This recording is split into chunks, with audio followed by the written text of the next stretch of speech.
In our last video on the, I think it's part 3 of the Johnson Viking II transmitters, the one that has the off-color paint job, we determined that the interstage transformer primary side was open. And I took it apart and looked into it, but you know, to get to the primary side, you got to completely remove the secondary side just to get in there and try to rewind it. Now, if these was hard to get a hold of, yeah, I would suggest rewinding them, but you can pick up a transformer between 40 to 50 bucks or so. So we're not even going to attempt to rewind that. And you know, we went ahead and gutted our audio stage on the V1 and V2 and went ahead and removed everything because some of the values that they used were not correct, and they had a little bit of weird stuff going on. If you notice over here on this terminal strip, they have a resistor over here. I'm not sure what's going on with that. I've got to look into that and see if I can figure it out. But I was emailing back and forth with our good friend Terry over at DBAB, and I asked him did he have any of the new Hammond transformers in stock, which he did, and I was willing to go ahead and purchase one from him so we can get this thing back together. But he sent me a little package here.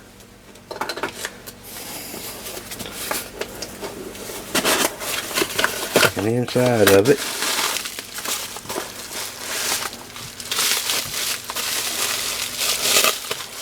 we have an original Viking II interstage transformer. So, and he gave it to me. Wouldn't he let me pay him for it? Terry's a great guy. I really appreciate it, Terry. So now we have an original transformer to go into Viking II. So we're going to go ahead and get all this installed, and we'll get this stage rebuilt, and we'll have a stock looking transformer thanks to Terry at DBAB. So we'll get this put in and go ahead and get everything wired up and ready to go.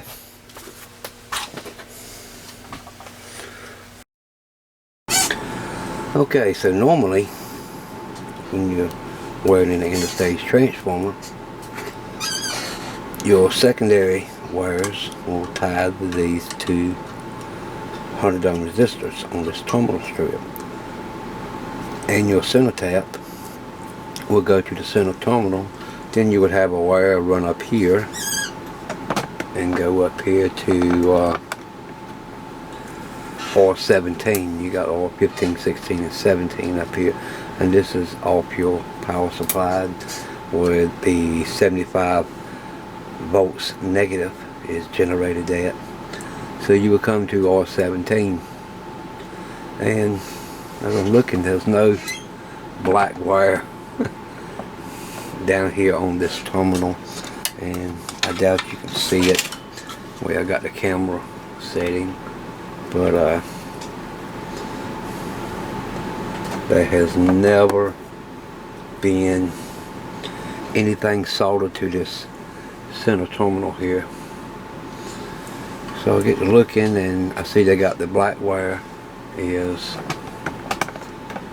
running down here with this cable, and it's coming to this center terminal here. So the center tap is originally connected at this point. Like I say, this Johnson seems to be a little different. I do believe it is an older, maybe the first of the Viking IIs that's ever come out. Very similar, you know, to the Viking I. Again, you know, we got this tube platform here, and R30 is mounted on this plate instead of going up and being on the other side of the chassis. So yeah, I have determined that this was probably one of the first stage. Maybe it was a Viking I converted to a Viking II at the factory, and then sold, you know, as a kit. Not sure. It's kind of interesting on how some of the stuff is a little different on this one. I've still got to find out why they have this resistor that's sitting right here on this terminal strip, and it looks like originally they had a capacitor going from here to pin 7 of V2 for some reason, but once again we do away with this and get it wired back up like the schematic said. Okay guys, we went back and we replaced every component from the microphone jack to where it connects up to the 100 watt resistors that feed the 807s. Everything here is completely new, with the section of the two 6AU6 tubes. And as you can see, we got our transformer in. Had to lengthen one wire to go over to V2. That won't no problem, because all new parts, new resistors, new caps in the audio section. And what we can do now is see just how much further we can move forward on this Viking II, because if you know, there's something else wrong, so like the transformer, something's bad in the audio section. I did check our B+. We do have B+, so that's looking good, so maybe no problem with that. But we can go ahead and check the audio and see just exactly what's happening now. So before we just throw the juice to this thing, we know that it was our primary side of this interstage transformer that was open. The secondary is fine. Now that tells you that there's probably nothing wrong on the secondary side, but you know, something caused the primary side of this transformer to open up, and it could be, you know, just old age. It could have been where someone had something here not wired correctly and shorted out, or it could be that the voltage is way too high and burnt that primary out. So what we want to do is, if you look right here on the schematic,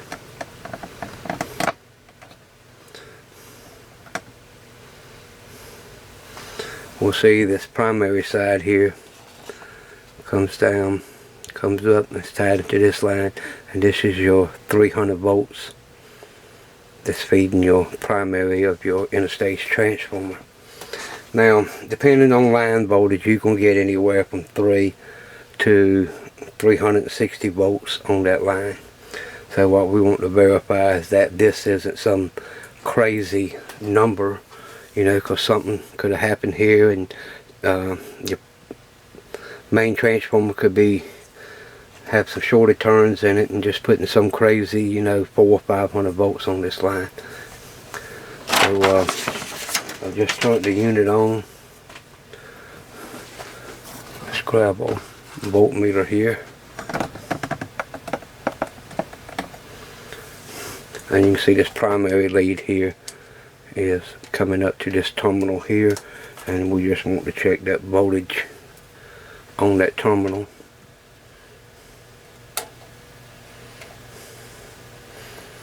And we're showing about, it's around 350 to 360, and that should be okay. That shouldn't be no problem there. You know, just got to take in mind that back when these things was running, line voltage was down below 117 volts, and now in the shop here, my voltage today is running about 123.2 volts. So yeah, the more voltage in, the more voltage out you're going to see. So that's pretty safe, no problem there. Also remember, you know, even if this voltage is here all the time, when you're going to transmit, it is going to drop a little bit also. Okay, I'll go ahead and give it a pre-tune. oscillator, switch it back over to CW.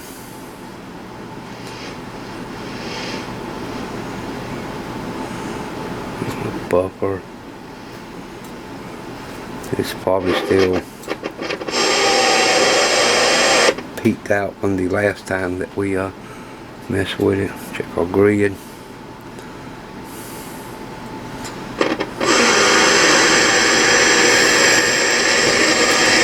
That's my AFR picking up the signal in here.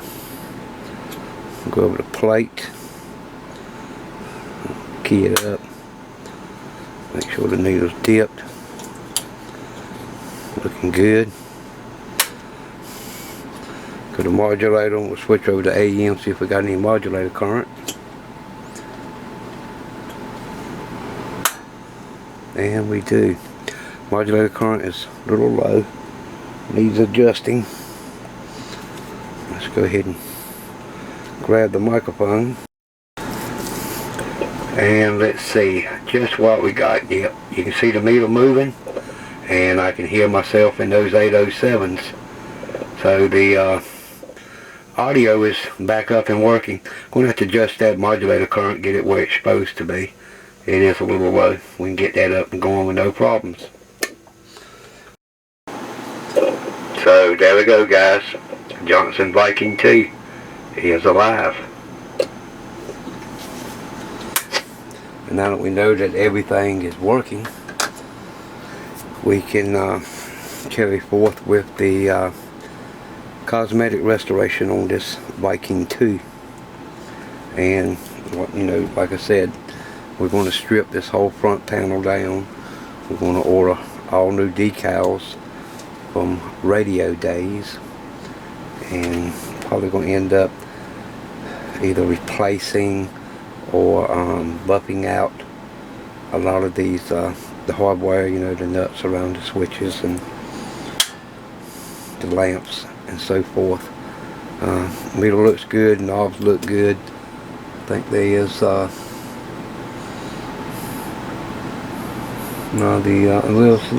we'll have to polish out the rings around the knobs, and maybe we can get them you know, back looking like it's supposed to without taking all the lettering off of it. I'll give you a inside shot of what's got to be done to the top of it. Okay, we're looking down on the inside here, and you can see just how dirty this chassis really is. You get a good look of it down here. But yeah, she's gonna have to be cleaned up real good. And you know, that's not too much of a problem. It just takes a little time. You know, transformer's got a little surface rust on it, not that bad, but you know, you need to get all that cleaned off and repaint the transformers. I want to see about having new decals made to go inside where it says Johnson at. I might be able to make them myself and put on it. And we can get the old Johnson 122 VFO wired to it, and I think she'll be ready to go. And then get rid of this ugly paint job and get it back looking original. So you know, a lot of times we spend a lot of time cleaning up a piece of equipment like this before we even start the restoration on it. But this one, I wanted to get it working before I spent all this time, because you know, none of this is going to be cheap. I think this decal set is going to be like right at 50 bucks, and then having the two paint colors matched and mixed up. You know, not only do we have to paint the front panel, I got to repaint the cabinet and the bottom. So yeah, it's gonna probably looking at about $100 just to get the paint together, but it'll be well worth it now that we know that this thing does work pretty good. Puts out full power, modulation sounds good, looks good on the meter. Like I say, it was running about 45 mils on the modulation current. Needs a be up around, you know, between 50, 55. I don't like to carry them too far over 55. 60 will be okay, you know, but we don't want to run them that high. Anyway, big thanks to Terry over at D-Lab for sending in that interstage transformer. That really helped out a whole lot, so thank you very much, Terry. And if you guys haven't watched his videos, I'll leave a link down below. Terry is just great. He knows these Johnson Vikings real good. He does a lot of guitar amps, a lot of ham radio transmitter repairs. He is a AM monster. And not only do you learn some good things, he has some very humorous stuff in his videos sometimes. You just gotta love him. And, you know, I think the world of him. So, yeah, anyway, there we are. We got it up and running. So now we can go ahead and get it looking real nice. So a while back I tried this old Johnson Viking 122 VFO on my original Viking II transmitter, and it did not work. However, I plugged it in on this one, and as you can see, it is showing that we have a signal. And if we look over at the frequency counter on the IFR, I'm on 3.825, and you can see the frequency error. It's right on 0. I'll rotate the VFO. You can see we can go to either side. And the good thing is the frequency readout is just about spot on. We see 3.80, and there's 2 and a little bit past the line, so that thing is very, very close. It should actually be about halfway right there, but it's sitting just past the line, so it's real close.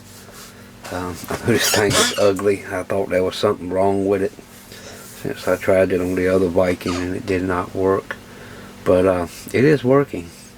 So it looks like I'm gonna have to pull this thing apart and go ahead and do electrical restoration on it. I did remove the cover before and looked at it, and that 18K resistor has a 8-watt resistor in there, so it doesn't have the little small resistor that, you know, Johnson usually put in there, so somebody has already changed it out. But the whole thing is just ugly. It's got a lot of wear, you know, a lot of pitting on it from corrosion over the years. It was never really taken care of, but hey, it works. So I don't know if I'll be doing any cosmetic repair. Once I get the paint, I might paint the outer casing and just leave the front like it is. You know, just to let it tell its story. And speaking of paint,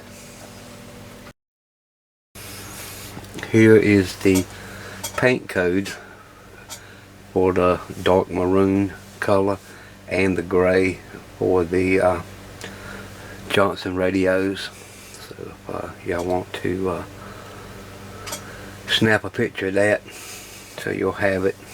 And what I would do is go to a Sherwin-Williams paint store, automotive paint store, not the standard Sherwin-Williams that does house paint. But you can go to the automotive paint store, and you should be able to have this mixed up, and then go over to Radio Days and get your decals.